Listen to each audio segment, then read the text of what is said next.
स्वागत है आप सभी का हमारे यूट्यूब चैनल HP के मैथ स्टडी में। तो आज की वीडियो में हम सीखेंगे कक्षा 10 गणित का जो चैप्टर नंबर 5 है, समांतर श्रेणी। इसको हम सरल तरीके से हल करेंगे, तो आप लोग वीडियो को पूरा देखें। प्रश्नावली को हल करने से पहले इसका जो बेसिक कॉन्सेप्ट है उसको आपको समझना पड़ेगा। उसके बाद ही आप लोग सवालों को सही तरीके से समझ पाएंगे। तो आइए इसका जो बेसिक कॉन्सेप्ट है उसको पहले देख लेते हैं। तो कोई भी श्रेणी समांतर श्रेणी तब होती है जब उसके पदों का जो अंतर है वो समान रहे। तो यहाँ पर हम एक श्रेणी को लिख लेते हैं ताकि आपको अच्छी से समझ में आ सके। मान लीजिए ये एक श्रेणी है 2, 4, 6, 8 ... इस तरीके से। ठीक है। अब देखिए इसका जो पहला पद होता है, श्रेणी का जो पहला पद होता है वो होता है A1। श्रेणी के पहले पद को A1 बोलते हैं और दूसरे पद को A2। इसी प्रकार तीसरे पद को A3 और चौथे पद को A4। इस तरीके से ये आगे भी होता है A5, A6। ठीक है। तो हमें यह पता करना है कि ये श्रेणी लिखी हुई है ये समांतर श्रेणी है या नहीं। तो इसके लिए क्या करना होगा, यदि श्रेणी का सार्वंतर समान होगा तो यह श्रेणी समांतर श्रेणी कहलाएगी। तो सार्वंतर ज्ञात करने का जो सूत्र होता है ये होता है सार्वंतर, इसको बोलते हैं D। ठीक है। तो D बराबर जो सूत्र होता है इसे आपको याद कर लेना है। ये होता है D1 बराबर A2 माइनस A1। मतलब दूसरे पद में से पहला पद घटा के देखना है। एक तो ये सूत्र होता है, इसको आपको याद कर लेना है। और दूसरा होता है D2 बराबर, ये होता है A3 माइनस A2। ठीक है। इसी प्रकार D3 बराबर निकालेंगे तो हो जाएगा ये A4 माइनस A3। इस तरीके से आप इनको बना भी सकते हैं। सार्वंतर निकालने के ये सूत्र होते हैं, इनको आपको याद कर लेना है। तो यहाँ से हम इस श्रेणी का सार्वंतर निकालेंगे। तो पहले निकालेंगे D1 बराबर, D1 का है A2 माइनस A1। मतलब दूसरे पद में से पहला पद घटाना है। तो दूसरा पद है 4 और पहला पद है 2। तो यहाँ से आएगा 2। D1 ये हो गया। अब निकालेंगे इसी प्रकार D2 बराबर, तो D2 का सूत्र है A3 माइनस A2। मतलब तीसरे पद में से दूसरा पद माइनस करना है। तो 6 में से 4 घटाएंगे तो यहाँ लिखेंगे 6 माइनस 4। 6 में से कम करेंगे 4 तो बचेगा 2। ये हो गया D2। इस तरीके से आपको निकालना है। अब देखिए यहाँ पर जो सार्वंतर है, जो D का मान है वो बराबर है, तो हम कह सकते हैं ये श्रेणी समांतर श्रेणी में है। इसी प्रकार आप लोगों को जो प्रश्नावली के सवाल हैं उनको भी हल करना है। तो चलिए बिना देरी किए हुए प्रश्नावली को हल करते हैं। प्रश्नावली 5.1। तो चलिए इसका जो प्रश्न नंबर 1 है इसे पढ़ लेते हैं। प्रश्न नंबर 1 है, निम्नलिखित स्थितियों में से किन स्थितियों में संबंध संख्याओं की सूची AP है और क्यों। ठीक है। जो प्रश्न नंबर 1 का पहला पार्ट है इसको हल करके पता करना है कि ये सूची है ये AP में है या नहीं। यदि AP में है तो क्यों। प्रश्न नंबर 1 का जो पहला पार्ट है ये दिया है, प्रत्येक किलोमीटर के बाद टैक्सी का किराया जबकि प्रथम किलोमीटर के लिए किराया 15 रुपये है और प्रत्येक अतिरिक्त किलोमीटर के लिए किराया 8 रुपये है। तो आइए देखते हैं किस तरीके से हल करेंगे। इसमें दिया हुआ है प्रथम किलोमीटर का किराया 15 रुपये है, तो इसको यहाँ लिखेंगे प्रथम किलोमीटर का किराया ये दिया हुआ है 15 रुपये। तो ये हो जाएगा A1 बराबर 15। श्रेणी का पहला पद हो गया A1। अब निकालेंगे श्रेणी का दूसरा पद। तो इसके लिए लिखेंगे दूसरे किलोमीटर का किराया।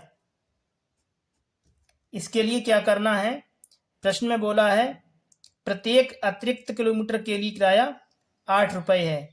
तो क्या करना है, 15 में 8 को जोड़ देना है। तो इसको यहाँ लिखेंगे 15 + 8। 15 और 8 जोड़ेंगे तो हो जाएगा ये 23। ये दूसरे किलोमीटर का किराया है, तो ये हो जाएगा A2 बराबर 23। अब इसी प्रकार निकालेंगे श्रेणी का तीसरा पद। तो यहाँ लिखेंगे तीसरे किलोमीटर का। तो इसके लिए क्या करना पड़ेगा, जो दूसरे किलोमीटर का किराया है इसमें 8 को जोड़ देना पड़ेगा। तो इसको यहाँ लिखेंगे 23 + 8। 23 और 8 ये हो जाएगा 31। और ये हो जाएगा श्रेणी का तीसरा पद A3 बराबर 31। A1, A2 और A3 का जो मान निकाला है इसको यहाँ लिखेंगे इस तरीके से। इसको लिखेंगे एक श्रेणी के रूप में। तो A1 का मान 15, A2 का मान है 23 और A3 का मान है 31। इस तरीके से आपको एक श्रेणी के रूप में इनको लिख लेना है। अब निकालना है कि ये श्रेणी AP में है या नहीं। तो इसके लिए क्या करना होगा, इस श्रेणी का सारवंतर निकालना पड़ेगा। तो यहाँ लिखेंगे सारवंतर के लिए। अब निकालेंगे इस श्रेणी का सारवंतर। तो पहले निकालेंगे D1 बराबर ये होता है A2 - A1। A2 का मान है ये है 23। तो यहाँ लिखेंगे 23 माइनस A1 का जो मान है वो है 15। तो यहाँ लिख देंगे 15। यहाँ से निकालेंगे D1 बराबर, तो 23 में से 15 घटाएंगे तो आएगा ये 8। एक सारवंतर ये हो गया। अब निकालेंगे D2 बराबर। तो यहाँ लिखेंगे D2 बराबर ये होता है A3 - A2। A3 का जो मान निकाला है वो है 31। तो यहाँ लिखेंगे 31 माइनस A2 का मान है 23। तो इसको लिखेंगे 23। 31 में से 23 कम करेंगे तो बचेगा ये 8। अब देखिए इसमें जो D1 है वो D2 के बराबर है। जब इनका सारवंतर समान है तो श्रेणी AP में होगी। तो यहाँ लिखेंगे D1 बराबर है D2 के।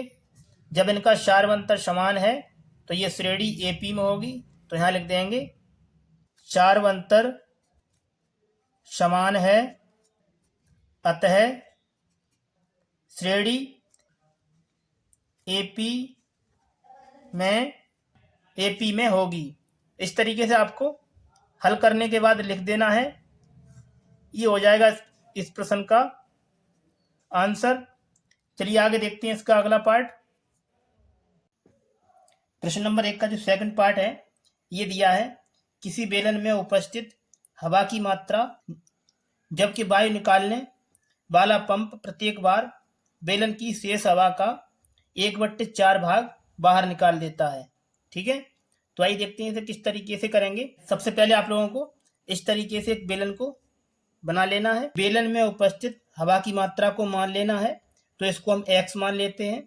तो यहाँ लिखेंगे माना बेलन में उपस्थित हवा की मात्रा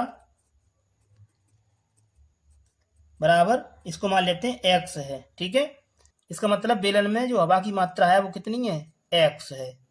ठीक है, तो यहाँ से श्रेणी का पहला पद हो जाएगा। तो लिखेंगे पहला पद होता है A1, ये हो गया x। ठीक है, अब निकालेंगे दूसरा पद। तो लिखेंगे दूसरा पद ये होता है A2 बराबर। इसके लिए क्या करना है, बेलन में उपस्थित हवा की मात्रा को हमने x माना है। तो यहाँ पर x लिखेंगे, माइनस इसमें से घटा देना है। प्रश्न में दिया है शेष हवा का 1/4 भाग बाहर निकाल देता है। तो आपको x में 4 का भाग लगा देना इस तरीके से, आपको लिख देना है।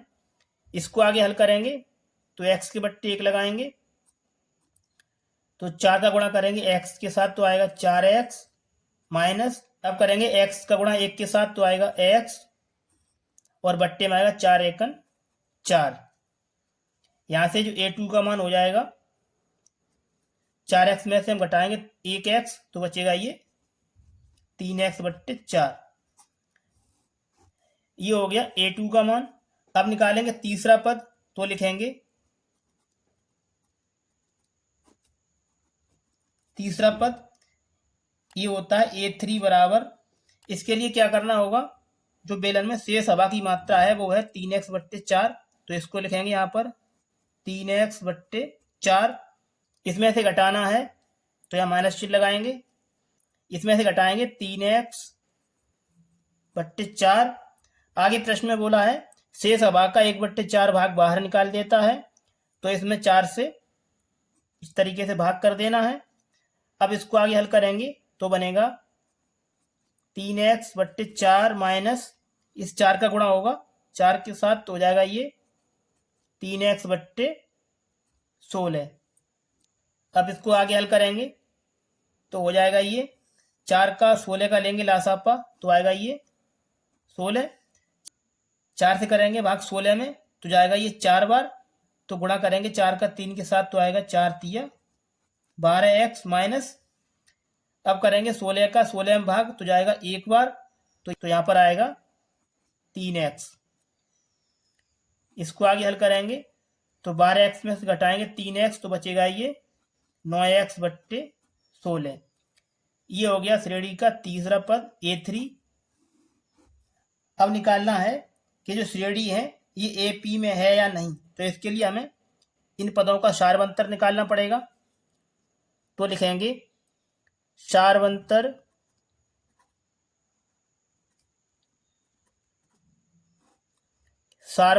के लिए,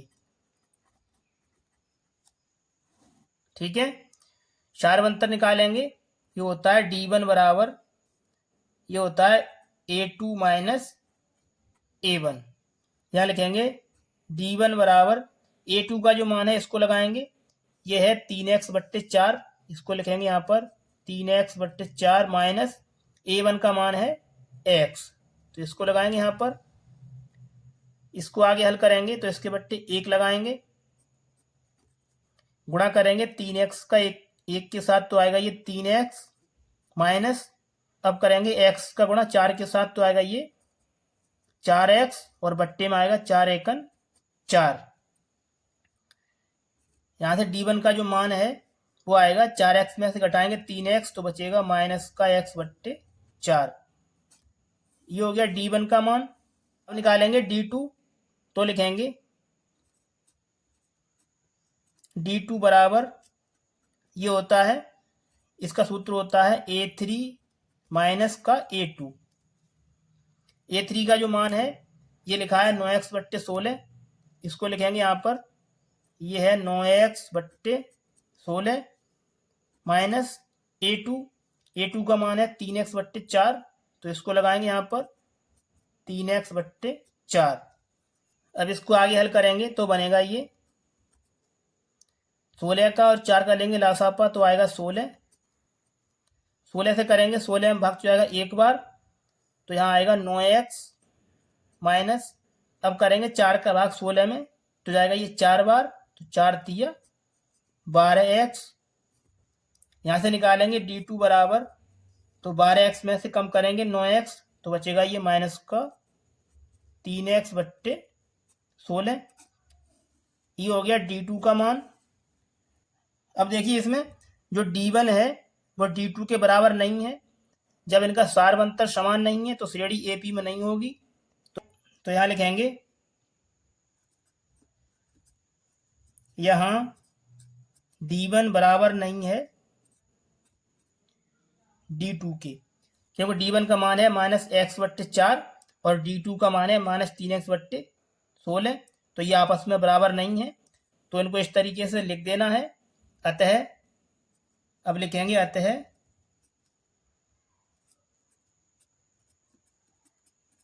श्रेणी एपी में नहीं है। इस तरीके से आपको लिख देना है। ये हो गया इस प्रश्न का आंसर। अब चलिए आगे देखते हैं इसका तीसरा पार्ट।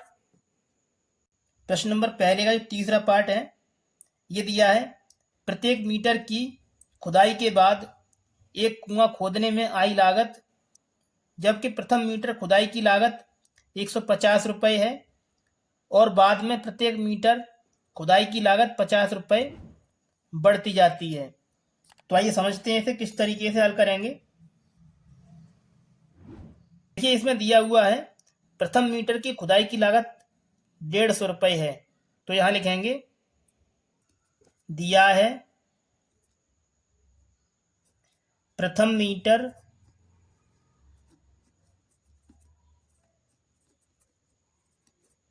खुदाई की लागत ये दिया हुआ है 150 रुपये है। ठीक है, कोई कुआं खोदना है, उसमें प्रथम किलोमीटर की जो लागत है वो 150 रुपये है और प्रश्न में दिया है बाद में प्रत्येक मीटर खुदाई की लागत 50 रुपये बढ़ती जाती है। तो ये तो हो गया श्रेणी का पहला पद, ये हो गया A1 बराबर 150।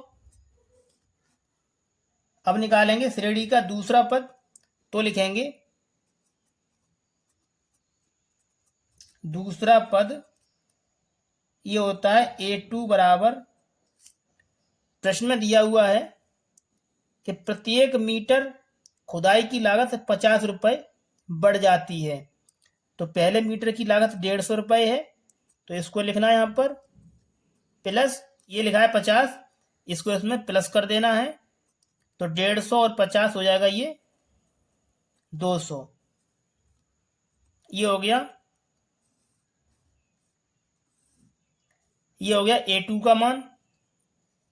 अब इसी प्रकार निकालेंगे श्रेणी का तीसरा पद, तो लिखेंगे तीसरा पद ये होता है A3 बराबर, इसके लिए क्या करना है, पहले ये लिखेंगे 200 प्लस, आगे फिर से हमें 1 किलोमीटर की लागत 50 रुपये बढ़ानी है, तो फिर से इसमें 50 को जोड़ देंगे इस तरीके से, तो हो जाएगा ये 200 और 50, ये हो जाएगा 250। ये हो गया A3 बराबर 250। इस तरीके से आप पहले आपको श्रेणी का पहला, दूसरा और तीसरा पद ज्ञात कर लेना है। अब निकालेंगे ये जो श्रेणी है ये AP में है या नहीं। तो इसके लिए क्या करना है, इसका सारवंतर निकालना पड़ेगा। तो यहां लिखेंगे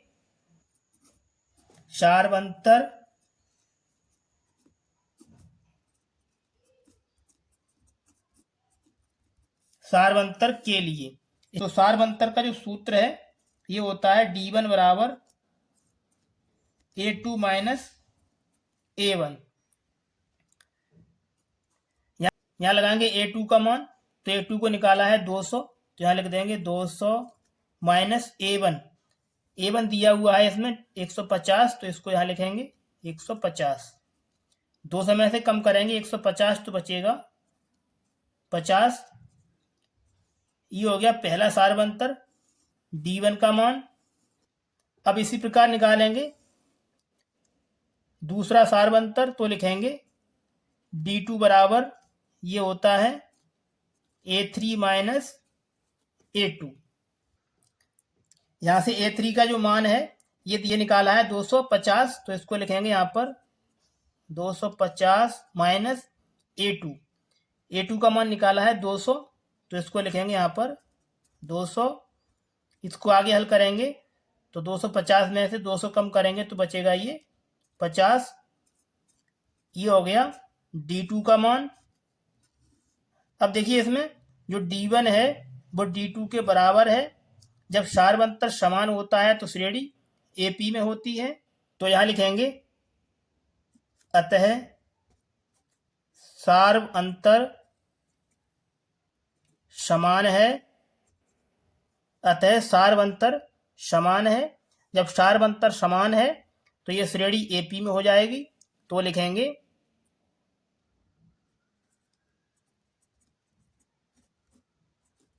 इसलिए श्रेणी AP में है। इस तरीके से आपको हल करने के बाद लिख देना है। ये हो जाएगा इस प्रश्न का आंसर। चलिए आगे देखते हैं इसका अगला पार्ट। प्रश्न नंबर पहले का जो चौथा पार्ट है ये दिया है, खाते में प्रत्येक वर्ष का मृत्युधन जबकि 10,000 रुपए की राशि 8% वार्षिक दर से चक्रवृद्धि ब्याज पर जमा की जाती है। सबसे पहले क्या करेंगे, जो प्रश्न में दिया हुआ है इसको लिखेंगे यहाँ पर। तो लिखेंगे दिया है, प्रश्न में दिया है प्रथम वर्ष की राशि, ये दी है 10,000 रुपए। तो यहाँ लिखेंगे प्रथम वर्ष की राशि, ये दी हुई है 10,000 रुपए। तो इसको लिख देंगे यहाँ पर 10,000 रुपए। आगे दिया हुआ है दर, तो लिख देंगे दर है वो दे रखी है 8%। और जो समय दिया है प्रत्येक वर्ष, इसका मतलब समय है वो है 1 वर्ष। अब देखिए प्रश्न में दिया हुआ है प्रथम वर्ष की राशि, तो श्रेणी का जो पहला पद है ये हो गया 10,000। तो इसको लिख देंगे पहला पद A1, पहला पद A1 ये दिया है 10,000 रुपए। पहला पद तो ये हो गया।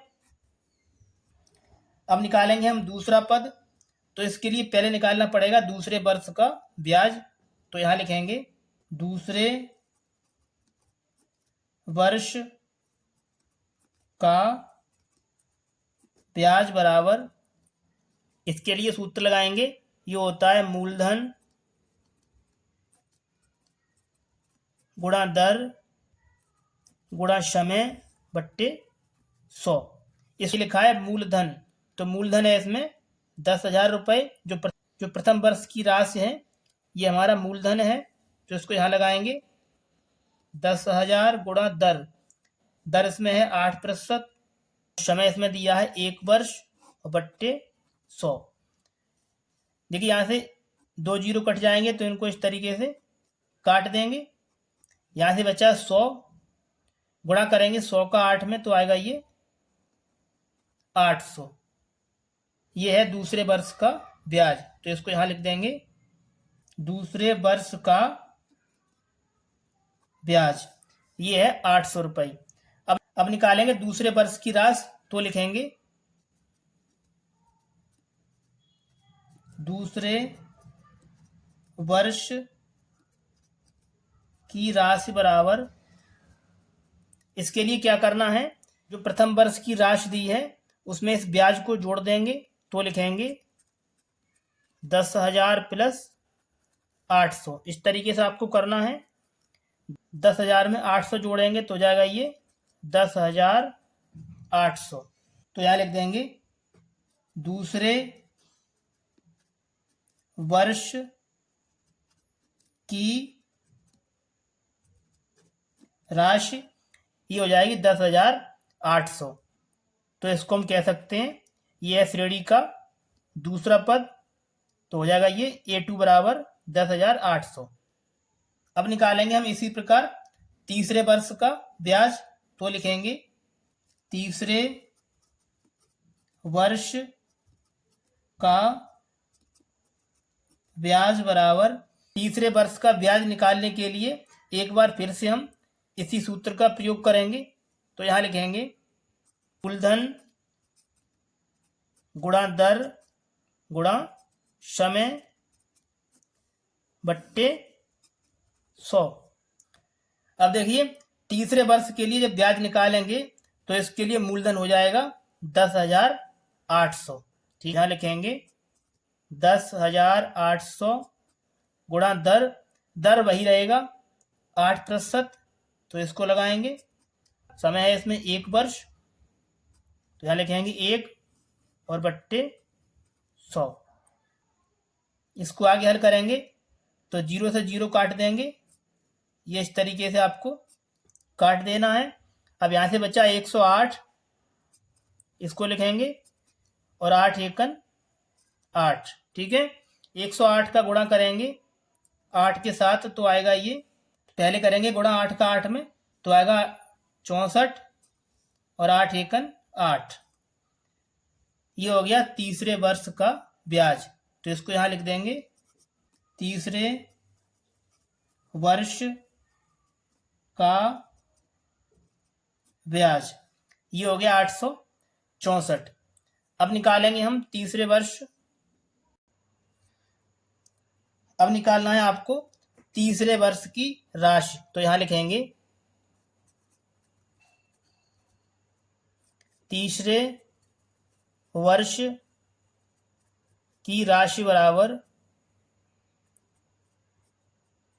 इसके लिए क्या करना पड़ेगा, जो दूसरे वर्ष की राशि है इसको लिखेंगे पहले, ये है 10,800 प्लस, इसमें जोड़ देना है जो तीसरे वर्ष का ब्याज है इसको जोड़ देना है, तो लिखेंगे 864। जब इन दोनों का जोड़ करेंगे तो आएगा 0 और 4, ये 4 आएगा, आगे आएगा 6 और 0 तो ये 6 आएगा, 8 में जोड़ेंगे 8 तो आएगा 8 और 8 16, और यहाँ पर 1 और ये 1, ये हो गया 11,664।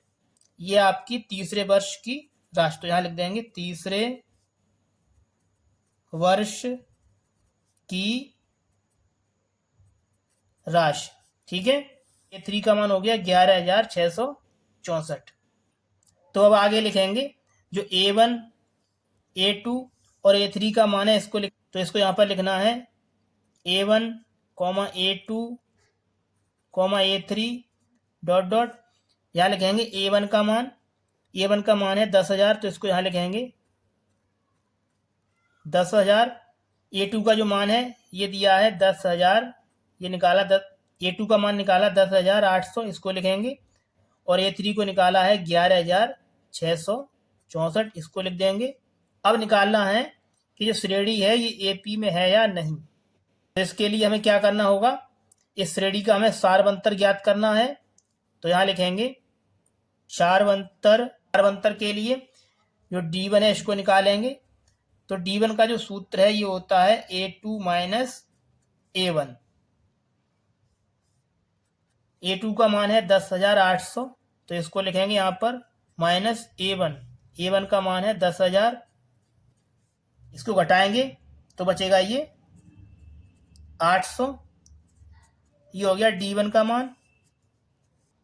अब निकालेंगे D2 का मान, तो लिखेंगे D2 बराबर, इसका सूत्र होता है A3 माइनस A2। यहाँ लगाएंगे A3 का मान, ये दिया है 11,664 तो इसको लिखेंगे यहाँ पर 11,664 माइनस A2 का मान है 10,800 तो इसको यहाँ लिखेंगे 10,800। यहाँ से निकालेंगे D2 बराबर 11,664 में से घटाएंगे 10,800 तो बचेगा ये 4 में से घटाएंगे 0 तो बचेगा ये 4, 6 में से घटाएंगे 0 तो बचेगा ये 6, यहाँ से लेंगे, यहाँ से ले आ जाएगा 16, 16 में से घटाएंगे 8 तो आएगा ये, तो बचेगा ये 8। ये हो गया D2 का मान। अब यहाँ पर देखिए जो D1 का मान है वो D2 के बराबर नहीं है। जब सारवंतर समान नहीं है तो ये श्रेणी AP में नहीं होगी। तो यहाँ लिखेंगे, यहाँ सारवंतर, जो सारवंतर है ये समान नहीं है, तो लिखेंगे यहाँ सारवंतर समान नहीं है, इसलिए श्रेणी AP में नहीं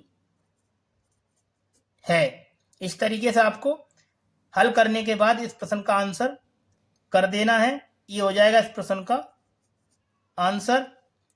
प्यारे बच्चों, यदि आप लोगों को हमारी ये वीडियो पसंद आई है तो वीडियो को प्लीज़ एक लाइक कर दें, और यदि आप लोग हमारे चैनल पर नए हैं तो हमारे चैनल को सब्सक्राइब करके साथ में दिए गए बेल नोटिफिकेशन को ऑल प्रेस कर लें, जिससे कि आने वाली वीडियो का नोटिफिकेशन आप लोगों को समय समय पर मिलता रहे।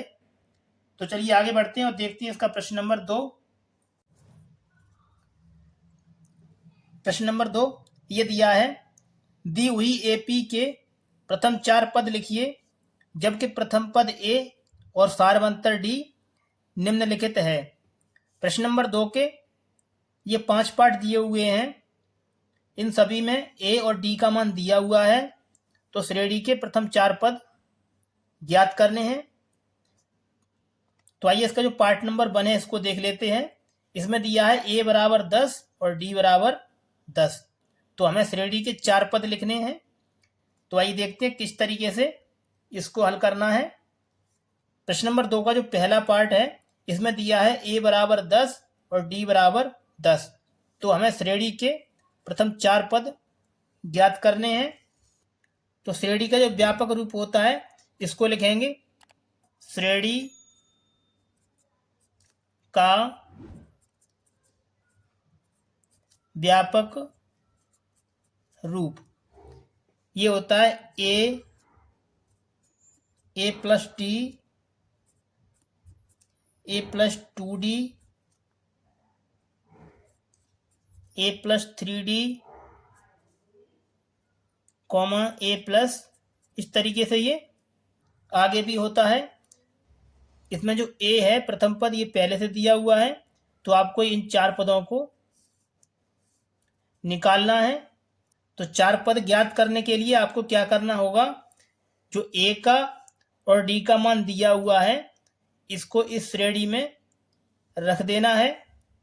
तो यहाँ रखेंगे ए, तो ए का जो मान है 10, तो यहाँ रख देंगे 10, कॉमा लिखा है ए प्लस टी, तो यहाँ पर ए का मान लगाएंगे 10 है, प्लस डी का मान 10, इसको लिखेंगे।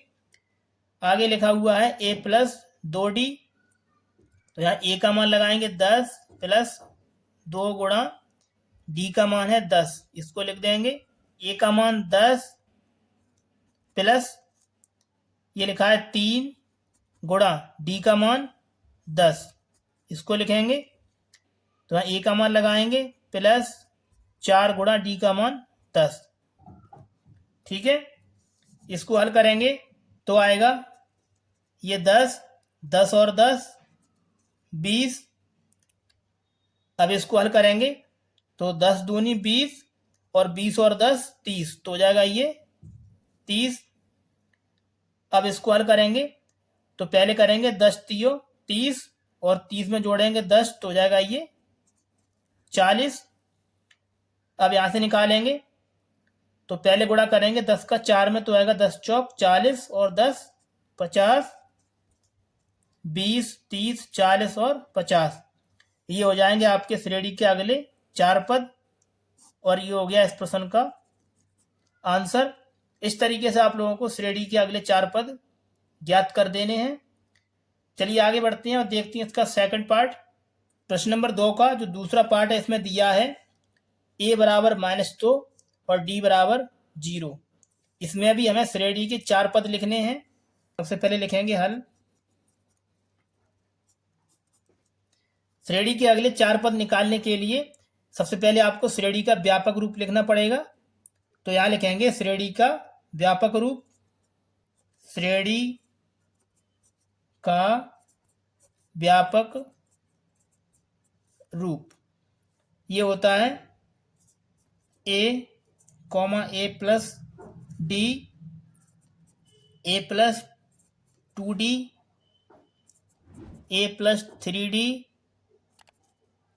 ए प्लस 4d। जो ए है ये पहले से दिया हुआ है, तो आपको ये 4 पद ज्ञात करने हैं। सबसे पहले यहाँ लिखा है ए, तो ए का और डी का जो मान है उसको यहाँ पर लगा देना है। ये लिखा है ए का मान है -2, तो यहाँ लिखेंगे -2।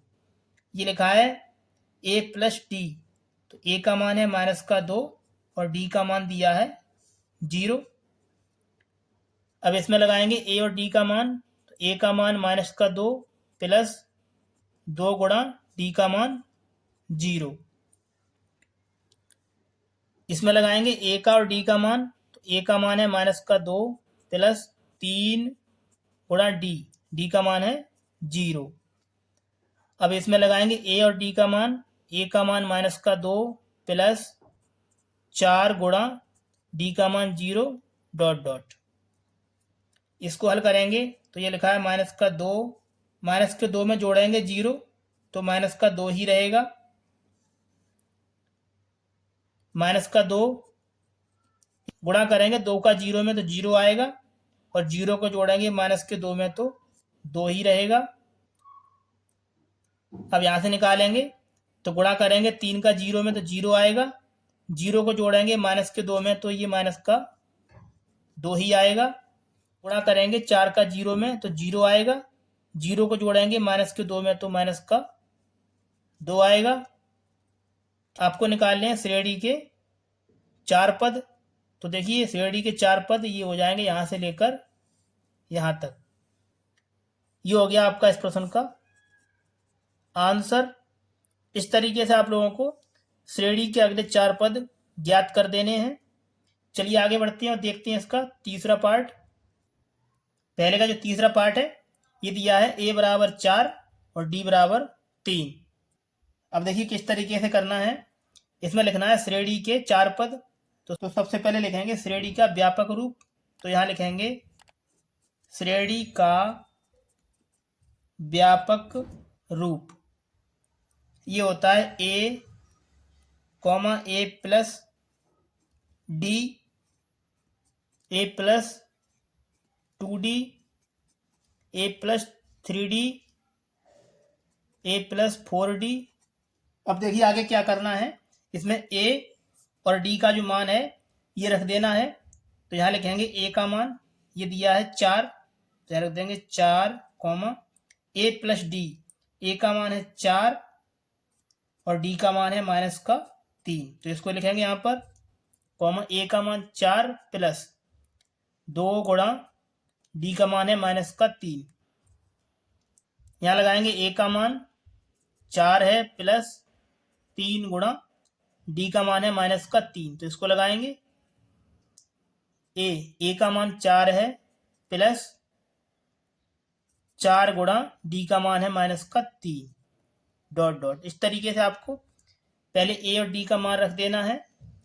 अब इसको हल करेंगे तो ये 4 आएगा, यहाँ से गुणा करेंगे प्लस का माइनस में तो आएगा 4 - 3।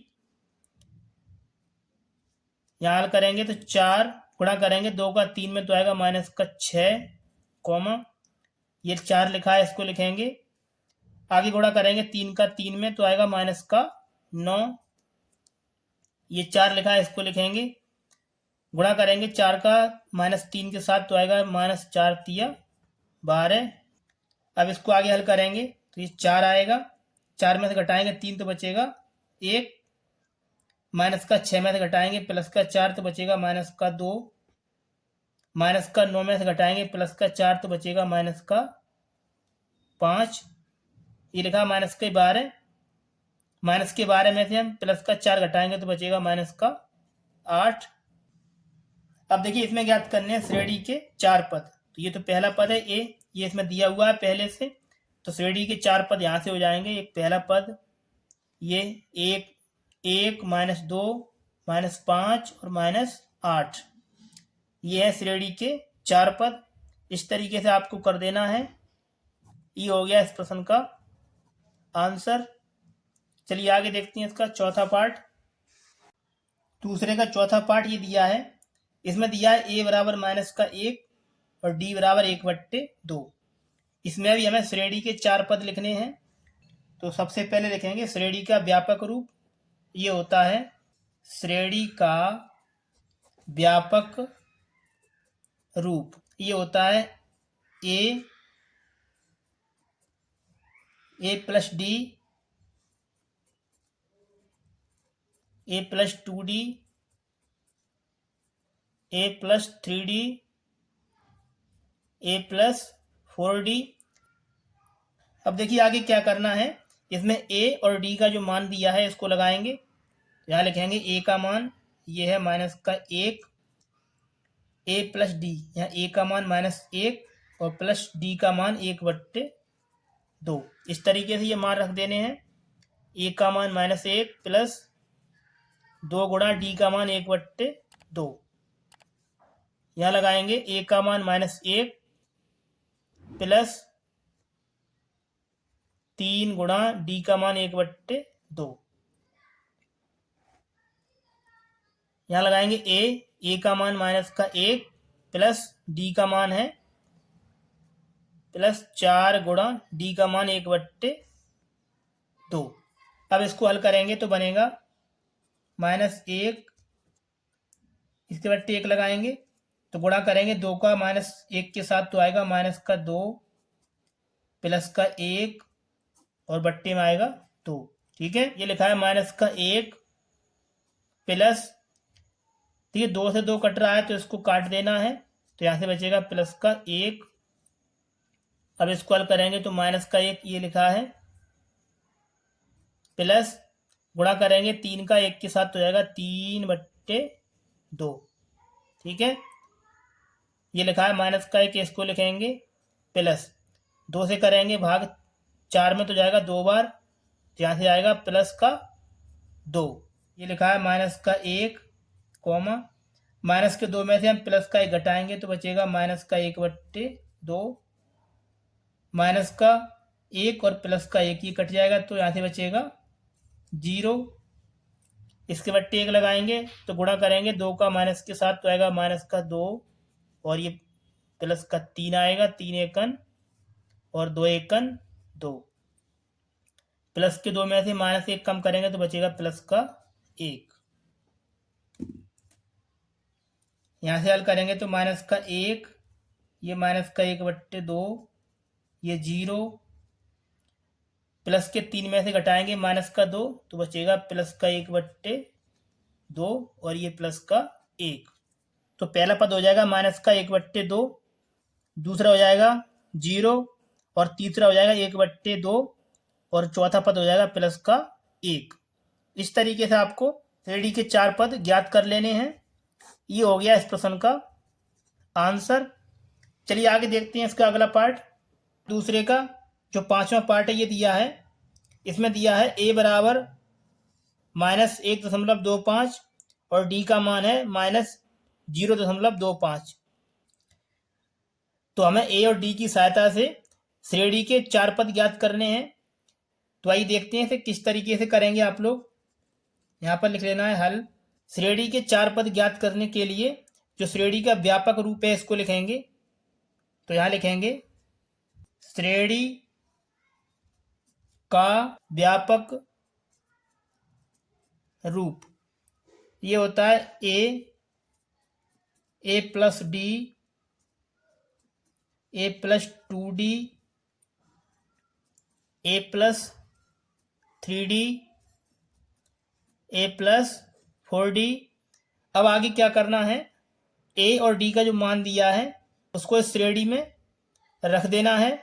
तो यहाँ रखेंगे a का मान है -1.25, तो यहाँ लिखेंगे -1.25। ये लिखा है a प्लस d, इसमें a और d का मान लगाएंगे तो a का मान है -1.25 प्लस d का मान है -0.25 कॉमा इसमें लगाएंगे a प्लस 2d, तो a का मान लगाएंगे इसमें -1.25 प्लस 2 गुणा d का मान है -0. अब इसमें लगाएंगे a प्लस 3d, तो a का मान है -1.25 प्लस 3 गुणा d का मान है -0.25। आगे जो अगला पद है a प्लस 4d, इसको आप लोग इसी प्रकार से स्वयं कर लेना। तो आइए अब इसको हल कर लेते हैं। ये लिखा है -1.25 कॉमा -1.25 गुणा करेंगे प्लस का माइनस में तो आएगा -0.25। ये लिखा है -1.25 गुणा करेंगे +2 का कोष्टक के अंदर तो आएगा -0.50। आगे हल करेंगे तो -1.25 ये लिखा है, गुणा करेंगे +3 का कोष्टक के अंदर तो आएगा -0.75। अब इसको आगे हल करेंगे तो -1.25 कॉमा माइनस का 1.25 और माइनस का 0.25, इन दोनों को इकट्ठा करेंगे तो आएगा -1.50 कॉमा, इसको हल करेंगे तो दोनों संख्या माइनस की हैं तो हो जाएगा -1.75। इन दोनों को इकट्ठा कर लेना है। आगे इसको भी हल करेंगे तो आएगा ये, जब -1.25 और -0.75 को जोड़ेंगे तो आएगा ये -2.0। तो इसको हम यहाँ लिख देंगे -2.0। इस तरीके से आपको कर देना है। ये हो जाएगा इस प्रश्न का आंसर। प्यारे बच्चों, यदि आप लोगों को हमारी ये वीडियो पसंद आई है तो वीडियो को लाइक करके हमारे चैनल को सब्सक्राइब कर लें और साथ में दिए गए बेल नोटिफिकेशन को ऑल प्रेस कर लें, जिससे कि आने वाली वीडियो का नोटिफिकेशन आप लोगों को समय समय पर मिलता रहे। तो चलिए मिलते हैं अगली वीडियो में। तब तक के लिए आप लोग अपनी अच्छे से पढ़ाई करते रहें।